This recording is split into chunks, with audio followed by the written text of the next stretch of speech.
咁另外你頭先講嗰啲穴位都可以按嘅，包括呢個天突啦，同埋廉泉。廉泉個位咧就係喺個下巴，呢個下巴啱啱下巴呢度有一嚿下巴骨，下巴骨同個下巴嘅骨邊，呢度。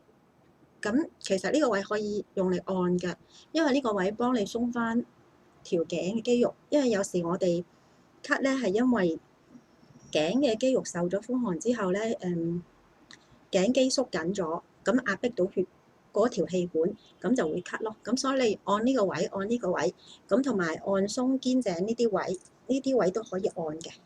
咁就會幫你條頸嗰個循環改善，咁令到你個氣管加快排出嗰啲病毒同埋廢物咯。咁留意嗰